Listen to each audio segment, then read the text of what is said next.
क़ियादत को अल्लाह मजबूत करे और हमारी आवाज़ों को बेबाकी के साथ ऐसे उम्मीदवार कामयाब करें जो गरीब और मजलूमों के इंसाफ की लड़ाई आने वाले उत्तर प्रदेश की विधानसभा में जाकर आपकी तकालीफ और आपकी आवाज़ बने। मैं फिर से आप तमाम का शुक्रिया अदा करता हूँ कि आपने अपना कीमती वक्त निकाल कर आज यहाँ पर आए।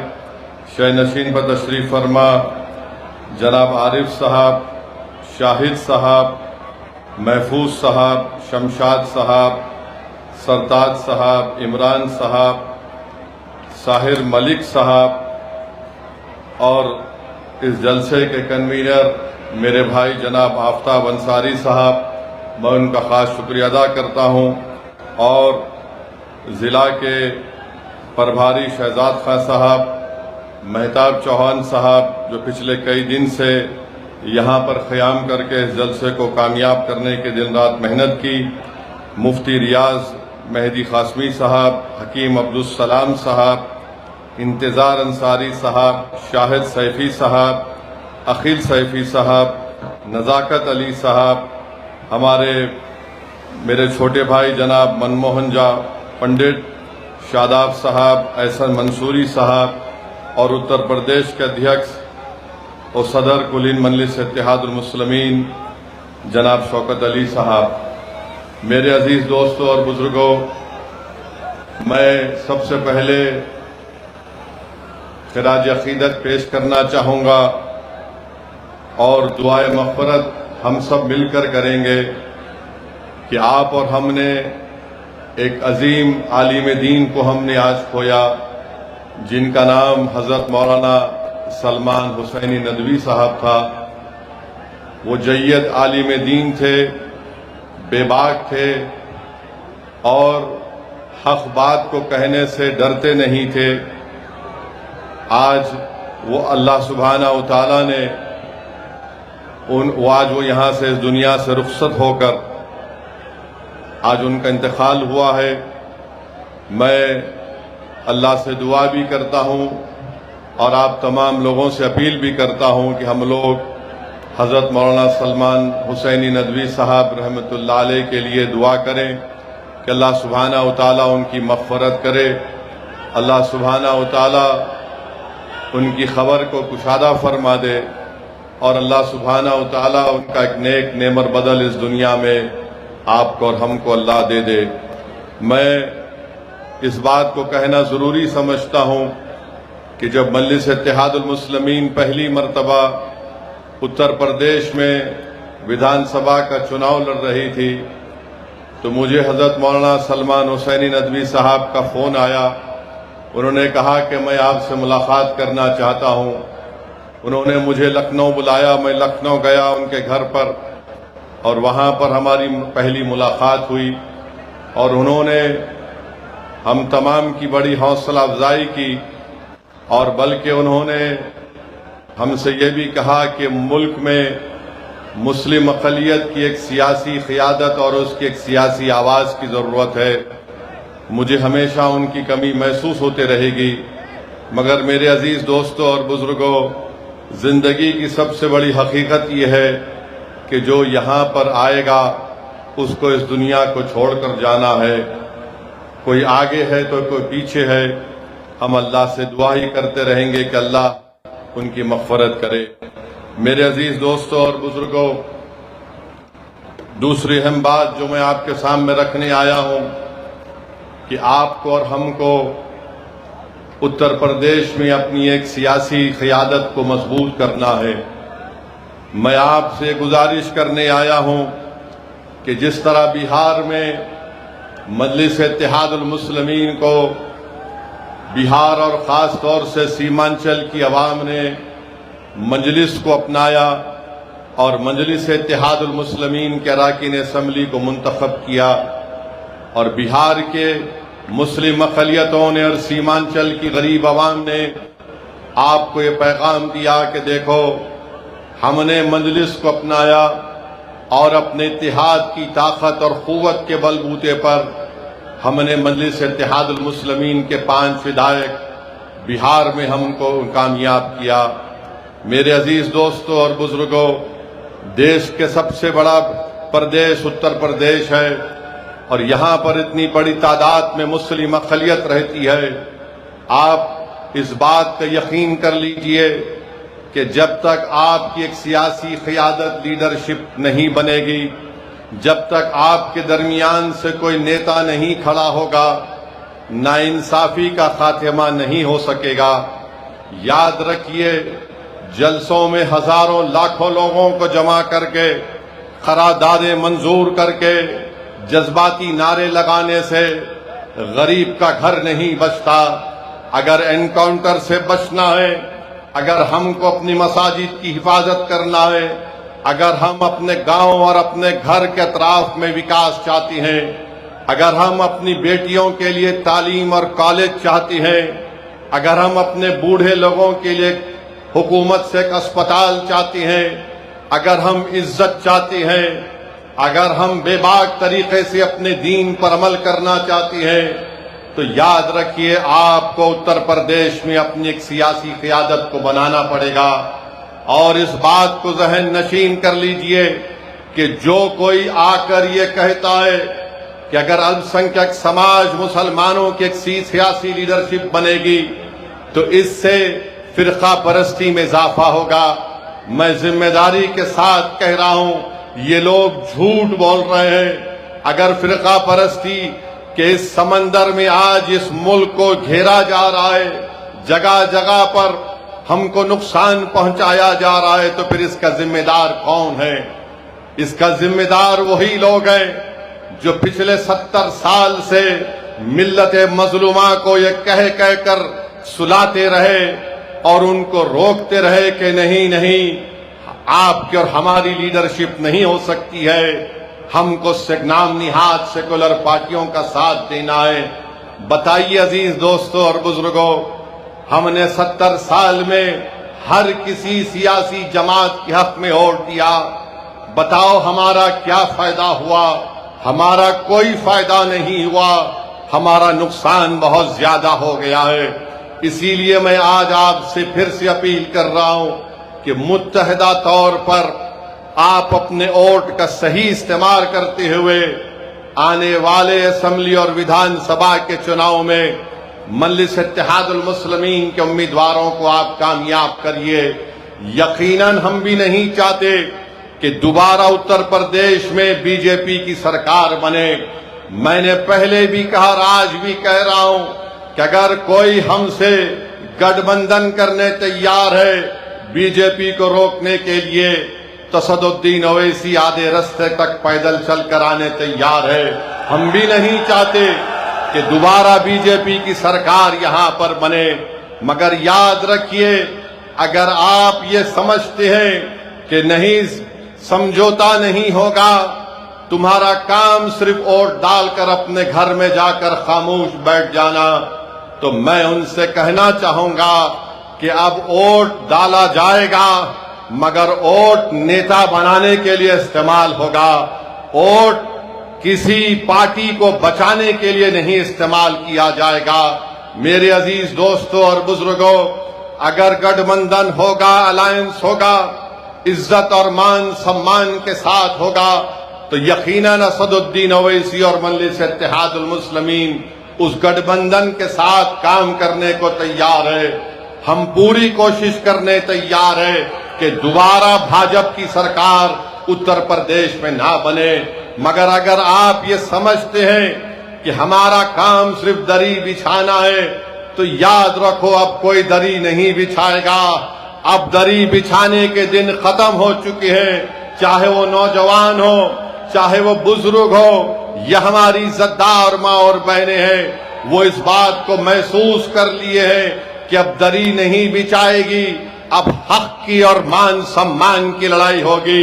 अब नेता बनाया जाएगा, अब लीडरशिप बनाई जाएगी और ऐसा लीडर बनाया जाएगा जो उत्तर प्रदेश की विधानसभा में जाकर अंधा, गूंगा और बहरा बनकर ना बैठे, बल्कि जब मस्जिदों को शहीद किया जा रहा है तो उनको अपनी जमीर की आवाज पर उस विधानसभा के दरो दीवार को हिला के रखना चाहिए था, मगर आज हम देख रहे हैं कि वो खामोश बैठे हुए।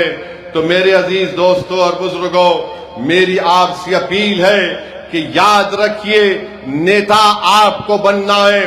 ओवैसी हैदराबाद से निकलकर यहां पर बिजनौर में और नजीबाबाद में इसलिए नहीं आया कि मैं अपनी तकरीर के जरिए तुमसे वाह वाह हासिल करूं। मैं आया हूं और आता रहूंगा इंशाअल्लाह ताला। अल्लाह जब तक मुझे जिंदा रखेगा, मेरी जिंदगी का मकसद एक ही है कि भारत के कोने कोने में मुसलमानों का नेता बने, जो बनेगा इंशाअल्लाह ताला। जो कोई नाम निहाद सेकुलर पार्टी नहीं चाहती, बीजेपी तो मुसलमान को टिकट भी नहीं देती, और ये जो अपने आप को सेकुलर कहती हैं, ये किसी को टिकट देती हैं तो किसी को टिकट देकर गुलाम बनाने के लिए देती है। मजलिस आपसे कह रही है कि तुम गुलाम नहीं बनोगे, तुम कायद बनोगे, तुम हुक्मरान बनोगे, तुम गरीबों की आवाज बनोगे, तुम मजलूमों की ताकत बनोगे। ये मजलिस इत्तेहादुल मुस्लिमीन का पैगाम है। मेरे अजीज दोस्तों और बुजुर्गों, मैं आपसे अपील कर रहा हूं कि आपने सबको आजमा लिया, मगर आप देखते ये हैं कि कोई फिरका परस्ती को रोक नहीं पा रहा है। आखिर कब तक हम सिर्फ वोट डालने वाले बनकर रहेंगे? याद रखिए, जमहूरियत लोकशाही में अगर आप वोटर बनकर रहेंगे तो आपके मसाइल हल नहीं होंगे, आपके महल्लों में और गांव में विकास का काम नहीं होगा। अगर आप शहरी बनेंगे, हुकूक के साथ शहरी बनेंगे, तो हमारे बच्चों का मुस्तकबिल अच्छा होगा, हमारी नौजवानों की जवानी अच्छी रहेगी, हम अपने बुजुर्गों के ख्वाबों को पूरा कर सकेंगे, हम अपने घर में हमारी माओं की आंख में आंसू नहीं बल्कि उनके चेहरों पर मुस्कुराहट देखेंगे अगर आप मुत्तहिदा तौर पर अपने वोट का इस्तेमाल करेंगे मजलिस इत्तेहादुल मुस्लिमीन के हक में। मेरे अजीज दोस्तों और बुजुर्गों, आप जानते हैं कि उत्तर प्रदेश में आज क्या क्या क्या हो रहा है। आप बताइए कि 200 साल से मस्जिद है, पुलिस स्टेशन बाद में आया तो मस्जिद को तोड़ने की नोटिस दी जाती है। 250 साल से मस्जिद है, रेलवे स्टेशन बाद में आया तो नोटिस दी जाती है मस्जिद को तोड़ने के लिए। मैं भारत की पार्लियामेंट में खड़े होकर पुकार कर कह रहा था कि बीजेपी, आरएसएस और नरेंद्र मोदी की हुकूमत ने वक्फ तरमीमी कानून को लाने का एक ही मकसद है कि मुसलमानों से वक्फ की जायदादों को छीन लिया जाए, मस्जिदों को तब्दील कर दिया जाए या फिर मस्जिदों को हमसे छीन लिया जाए। बताओ, आज संभल की मस्जिद को किस बुनियाद पर शहीद कर दिया गया? मैं पुकार कर कह रहा था तो मजलिस के मुखालिफीन कह रहे थे कि असदुद्दीन ओवैसी जज्बाती तकरीर करता है। अरे मैं कह रहा था कि वक्फ बा यूजर खत्म हो जाएगा तो नादान कह रहे थे नहीं वक्फ बा यूजर रहेगा। अरे वक्फ बा यूजर अगर है तो बताओ संभल की मस्जिद को किस बुनियाद पर तोड़ा गया? अगर वक्फ बा यूजर कानून में है तो फिर नोटिस किस बुनियाद पर मीरठ और दीगर जगहों पर मस्जिदों को दी जा रही है? मेरे अजीज दोस्तों और बुजुर्गों, याद रखो, फिरका परस्ती से मुकाबला अगर करना है तो जमहूरी तरीके से करना है। हमको कानून को अपने हाथ में नहीं लेना है। मैं नहीं चाहता कि कोई नौजवान अपनी जान की बाजी लगा दे, और मैं नौजवानों से कह रहा हूं कि अल्लाह तुम्हारे जज्बे को सलामत रखे, और अगर जिस दिन जरूरत पड़ेगी जान की बाजी लगाने के लिए तो इंशाअल्लाह ताला पहले असदुद्दीन ओवैसी अपनी जान को आपके इत्तेहाद और आपके वक़ार के लिए कुर्बान कर देगा। मगर नौजवानों, ये हाल आज हम देख रहे हैं कि कैसे उत्तर प्रदेश में एक ही समुदाय को टारगेट किया जा रहा है। गंगा में कश्ती में रमजान के दिन में हमारे 14 मुस्लिम नौजवानों ने रोजा खोला, उन पर इल्जाम लगा दिया गया कि उन्होंने गोश्त खाकर हड्डियां गंगा नदी में फेंक दी। 2 महीने तक वो 14 मुस्लिम बच्चे जेल में थे। 2 महीने तक जेल में थे।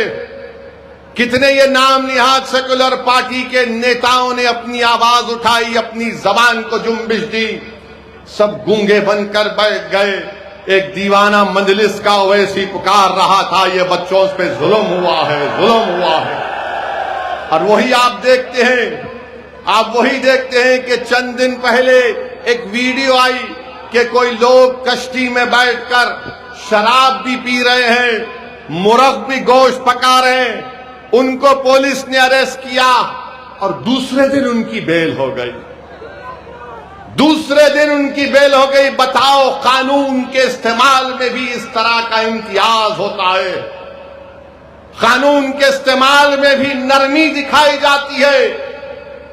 जो मुसलमान थे वो 2 महीने जेल में थे बच्चे, और जो मुसलमान नहीं थे 24 घंटे के अंदर उनको बेल मिल जाती है। बताओ, ये खुली फिरका परस्ती भाजपा और आरएसएस की और योगी आदित्यनाथ की नहीं है तो फिर किसकी है बताइए आप। 24 घंटे में बेल हो गई और वो बच्चे 14 दिन तक जेल की सलाखों में परेशान रहे। पूरा रमजान वहां पर गुजार दिया, ईद वहीं पर गुजार दी। मेरे अजीज दोस्तों और बुजुर्गों, ये नाम निहाद सेकुलर पार्टी के कायदीन गूंगे बनकर ये सब तमाशा देख रहे थे। मेरे अजीज दोस्तों और बुजुर्गों, मेरी आपसे गुजारिश है कि आप इन बात पर गौर फरमाइए। याद रखिए, जब आप यहां से उठकर अपने घर को जाएंगे, मेरी आपसे ये गुजारिश है कि तुम यहां से एक फिक्र लेकर उठो, तुम यहां से एक सोच लेकर उठो, ताकि वो फिक्र और सोच तुम्हारे दिलो दिमाग में एक इनकलाबी तब्दीली को पैदा कर दे। याद रखो, बीजेपी और आरएसएस को रोकने की जिम्मेदारी सिर्फ उत्तर प्रदेश के मुसलमानों की नहीं है, उत्तर प्रदेश के हर नागरिक की जिम्मेदारी है। अब चुनाव आ रहा है और जैसा हमारा भाषण खत्म होगा, हमारे दोस्त टीवी पर जाकर जो हमसे बेइंतहा इतनी मोहब्बत करते कि अपने घर में अपने बुजुर्गों से नहीं करते हो, इसी से करते हैं, और टीवी चैनल पर बैठकर बोलेंगे ये हमारे वोट को डिवाइड करने आ रहा है। अरे कौन सा वोट डिवाइड हो रहा है बताओ, कौन सा वोट डिवाइड हो रहा है बताओ। कैसे बीजेपी चुनाव पे चुनाव जीत कर जा रही है। बंगाल का इलेक्शन हम लड़ने गए, 280 विधानसभा की सीट 11 हम लड़े, वहां पर भी यही इल्जाम लगा दिए। और जब ममता बनर्जी हार गई और हारने के 10 दिन के अंदर उनके 20 सांसद बीजेपी मोदी अमित शाह के साथ बैठकर चाय पी रहे हैं, उन सांसद में वो भी लोग थे जो दिन रात मुझे गाली देते थे, आज वो मोदी अमित शाह के साथ बैठकर चाय पी रहे हैं। बताओ, क्या तुम्हारी जबानें खामोश क्यों हैं? कैसे चले गए मोदी अमित शाह बीजेपी के पास? हो 60 विधायक भाग गए ममता के। मैं पुकार कर कह रहा था कि बंगाल के मुसलमानों से ममता बनर्जी ने धोखा दिया उनको। मैं आदादो शुमार पेश करता रहा और आज भी पेश कर सकता हूं। ममता बनर्जी ने मुसलमानों के लिए कुछ नहीं किया सिवाय नाटक के कि ईद के दिन ईदगाह के सामने आकर सर पर कपड़ा डालकर हाथ ऐसा करके दुआ करके ये बताना कि देखो मैं तुम्हारी हमदर्द हूं। अरे हमदर्द अगर है तो गरीबी का खात्मा क्यों नहीं हुआ? हमदर्द अगर है तो हमारी बहनें जो मालदा मुर्शिदाबाद में 900,000 रुपये लेकर 1000 बीड़ी बनाती हैं, मेरे भाई याद रखिए, अब आपकी जिम्मेदारी है कि आप मुत्तहिदा तौर पर अपने वोट का सही इस्तेमाल करें। यहां पर आपने देखा कि 3 मरतबा आपने समाजवादी पार्टी के तस्लीम साहब को आपने तस्लीम किया।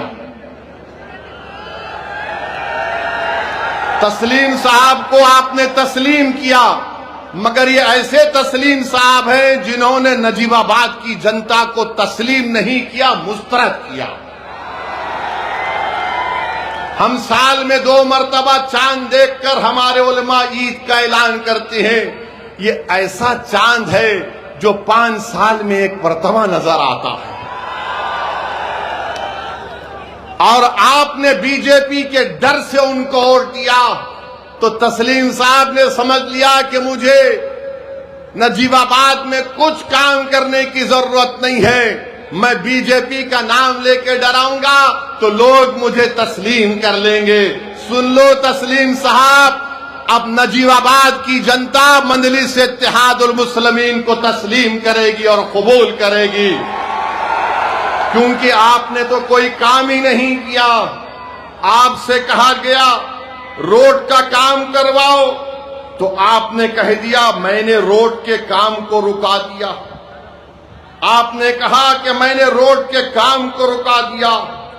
गवर्नमेंट गर्ल्स का इंटर कॉलेज नहीं है, मेडिकल कॉलेज मंजूर हुआ, तस्लीम साहब सोते रहे, वो कॉलेज कहीं और चला गया। एक बाईपास जो आजाद चौक झंडा चौक से हरिद्वार तक जाता है, इन्होंने कहा कि मैंने इसके काम को रुकवा दिया। क्यों रुकवाया भाई? आपके पेट में दर्द हो रहा था तस्लीम साहब, जो आपने इस काम को रुका दिया। कोई विधायक ऐसा भी होता है कि काम को रुका देगा, मगर तस्लीम साहब को लगता है कि भाजपा का डर दिखाओ और इन लोगों को वोट हासिल कर लो। अब आप जानते हैं कि नजीबाबाद में विकास शहर में कोई नहीं हुआ। ये पूरी समाजवादी की लीडरशिप ढीली लीडरशिप है, एकदम बिल्कुल ढीली लीडरशिप है। मैं आपसे अपील कर रहा हूं कि नजीबाबाद और बिजनौर जिले के विकास के लिए आने वाले विधानसभा में आप मजलिस इत्तेहादुल मुस्लिमीन को वोट दीजिए।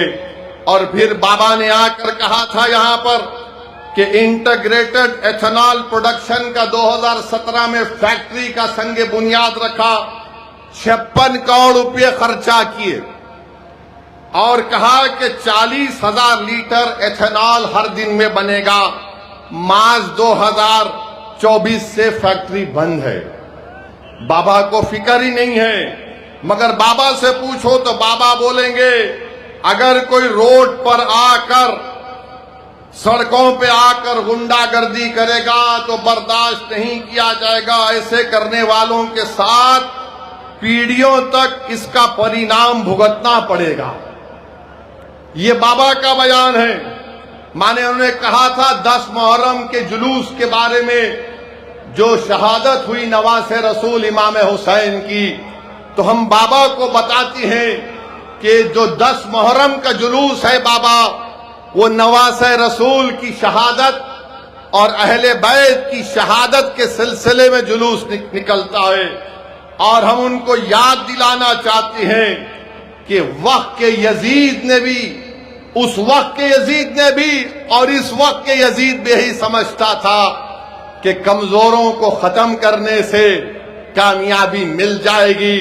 सुनो वक्त के यजीदों, करबला से पैगाम आ रहा है कि जिस तरह इमाम हुसैन ने यजीद की ब्लैकमेलिंग को कबूल नहीं किया, जिस तरह इमाम हुसैन और उनके आले रसूल ने हक की सरबुलंदी के लिए अपनी गर्दन को कटाना पसंद किया, आज हम वही इमाम हुसैन का परचम उठाकर वक्त के यजीदों से कह रहे हैं कि हम यजीदों के सामने सर नहीं झुकाएंगे, हम यजीदों के सामने हाथ बढ़ाकर भीख नहीं मांगेंगे, हम अपने हक के लिए लड़ेंगे और इंशाअल्लाह ताला हमको हमारा हक मिलेगा।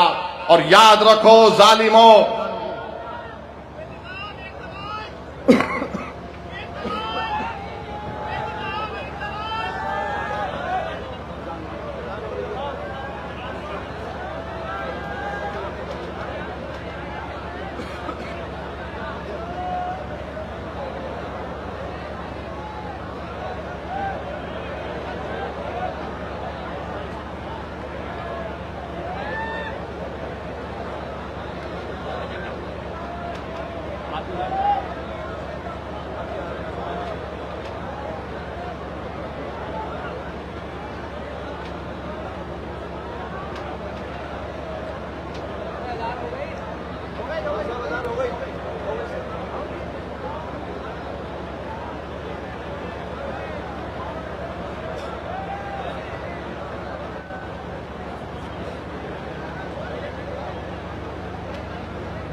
अज़ा हो रही थी, इसलिए हमने वक्फा लिया।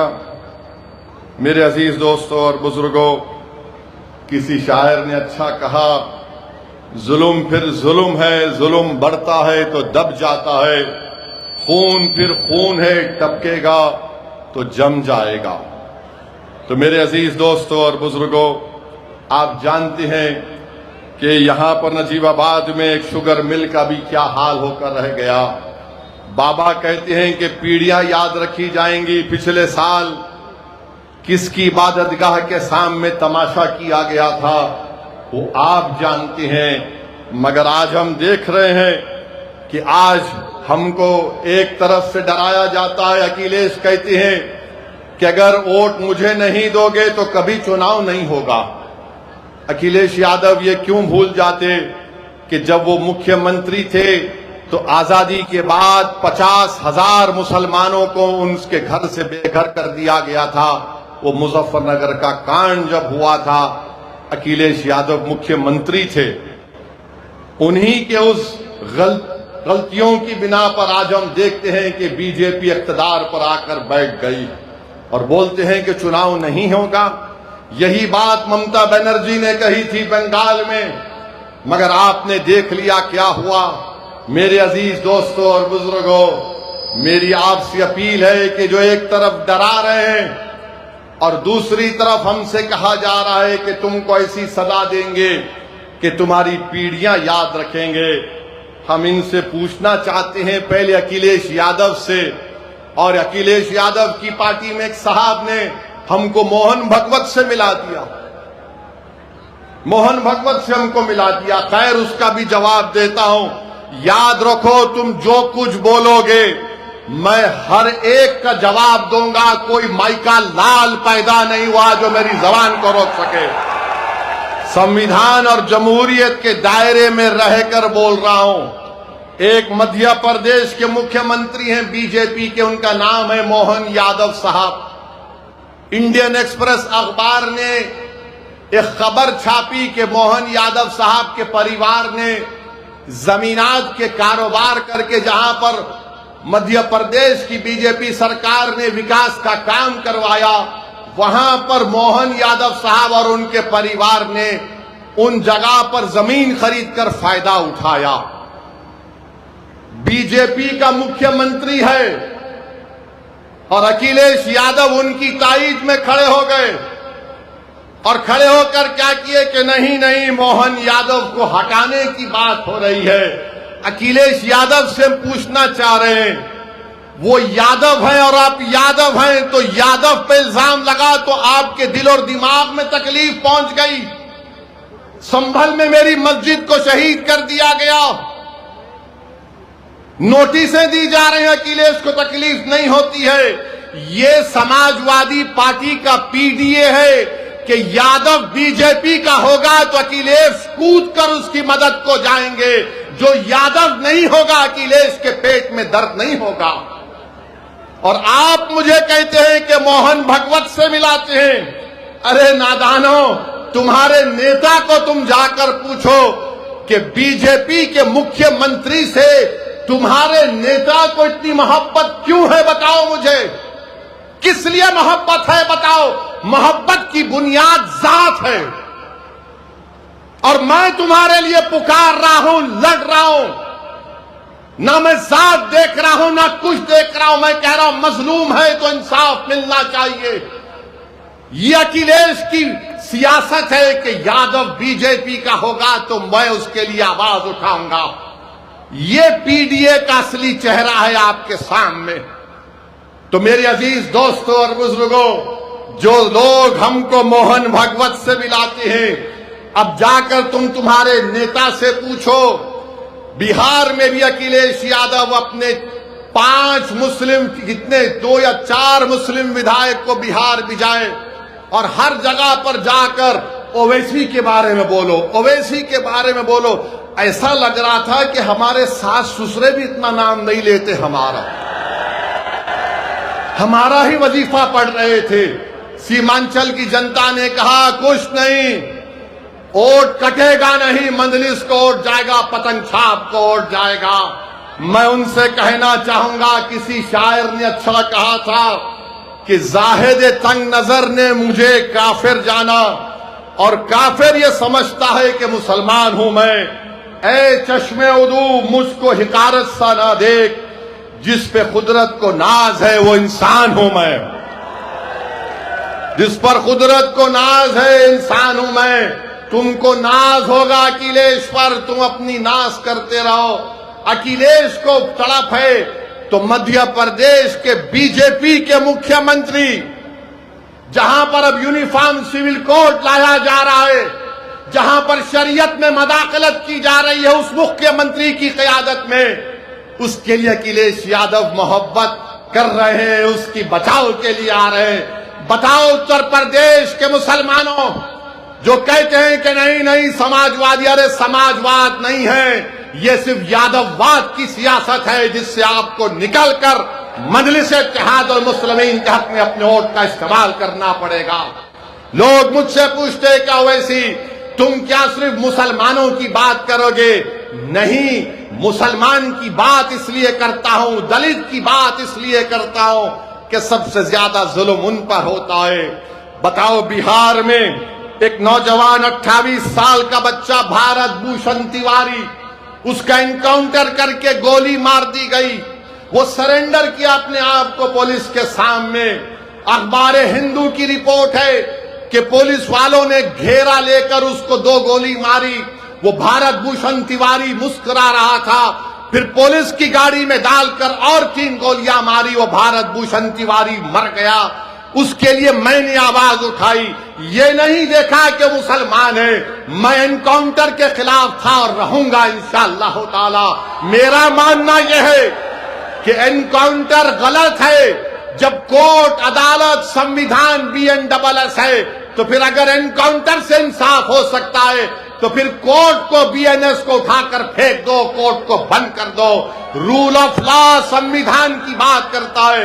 वो भारत भूषण तिवारी एक ब्राह्मण बच्चा था, एक ब्राह्मण बच्चा था। तो क्या मैंने देखा कि मुसलमान हिंदू देखा? नहीं। नाइंसाफी जहां पर होगी हम आवाज उठाएंगे। तो मेरे अजीज दोस्तों और बुजुर्गों, हम आपसे यह भी अपील कर रहे हैं कि आप जानते हैं कि उत्तर प्रदेश के बाबा, हम उनसे पूछना चाहते हैं 2024 में पुलिस कांस्टेबल का इम्तिहान हुआ, पेपर लीक कैसे हो गया बाबा? पेपर लीक हो गया। और पेपर लीक कहां से हुआ? गुजरात के प्रिंटिंग प्रेस से हुआ। पेपर लीक आप जानकर तकलीफ होंगी कि 10 साल में 48 मरतबा री एग्जामिनेशन हुआ भारत में। 10 साल में 48 मरतबा और 89 मरतबा पेपर लीक हुआ है। 56 इंच का सीना देश के प्रधानमंत्री का, मगर उसमें से भी पेपर लीक हो जा रहा है।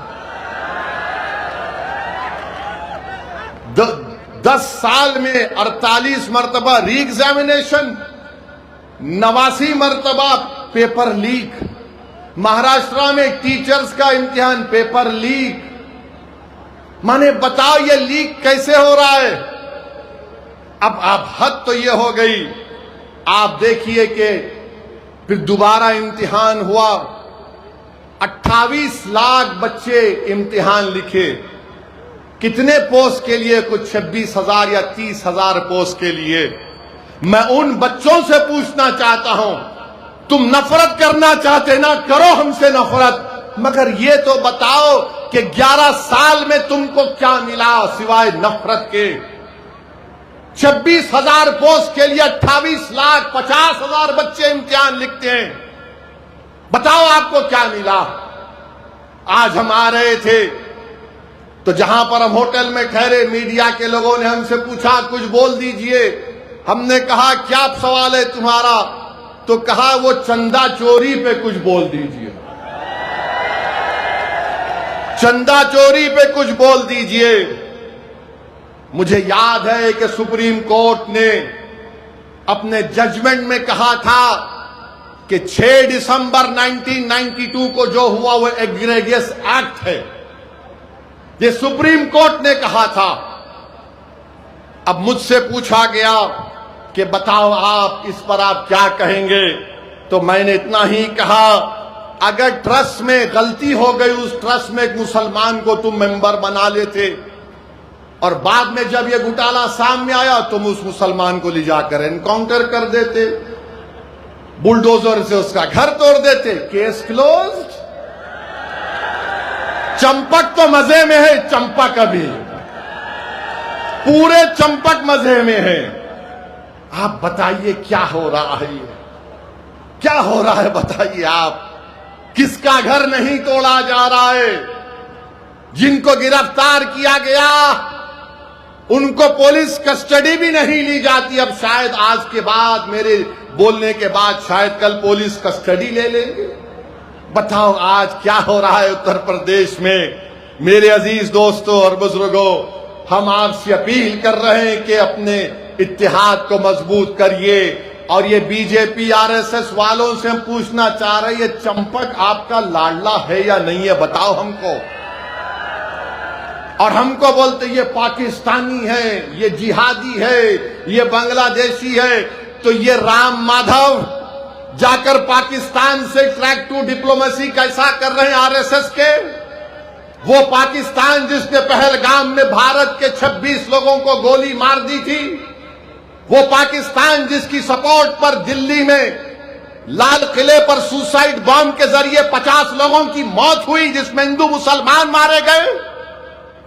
बोलो बीजेपी वालों, बोलो भारत के प्रधानमंत्री, कैसे राम माधव जाकर बात कर रहे हैं? अगर बात करने वाले का नाम राम माधव जो आरएसएस के नहीं होता, ओवैसी होता, तो टीवी वाले आसमान को सर पे उठा लेते थे। कैसा तुम पाकिस्तान से बात करे? अरे हमको पाकिस्तान से क्या लेना देना। हमारे बुजुर्गों ने उस वक्त पाकिस्तान का रुख नहीं किया, हमने भारत को अपना सरजमीन माना और मानते रहेंगे इंशाअल्लाह ताला। तुम जुल्म करते जाओ, मगर याद रखो हम इस जमीन को नहीं छोड़ने वाले हैं।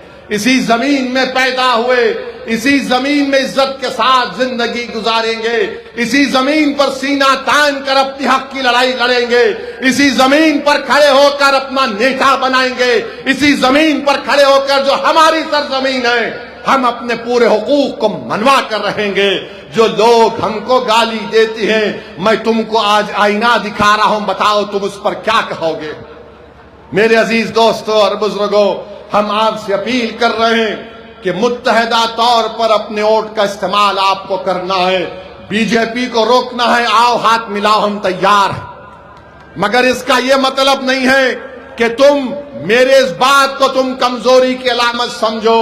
ये कमजोरी की अलामत नहीं है। अगर तुम हमारी बात को नहीं मानोगे तो तुम्हारा इख्तियार है, मगर याद रखो मजलिस इत्तेहाद उल मुस्लिमीन के हाथ बड़े दराज हैं।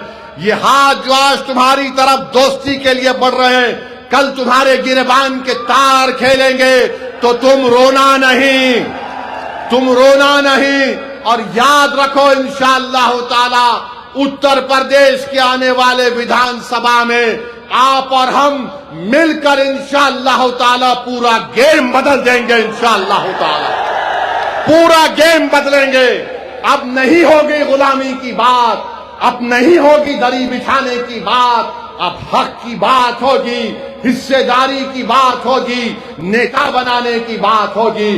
तो मेरे अजीज दोस्तों और बुजुर्गों, यही बात हम आपके सामने इखलास के साथ आपके सामने रखने आए थे। और हम उम्मीद करते हैं कि इंशाअल्लाह ताला आने वाले विधानसभा में हम सब मिलकर पतंग को अपना निशान बनाकर अपने इत्तेहाद को मजबूत करेंगे। आपका बहुत बहुत शुक्रिया, आप आए यहाँ पर। मेरे साथ नारा लगाइए, नारे तकबीर।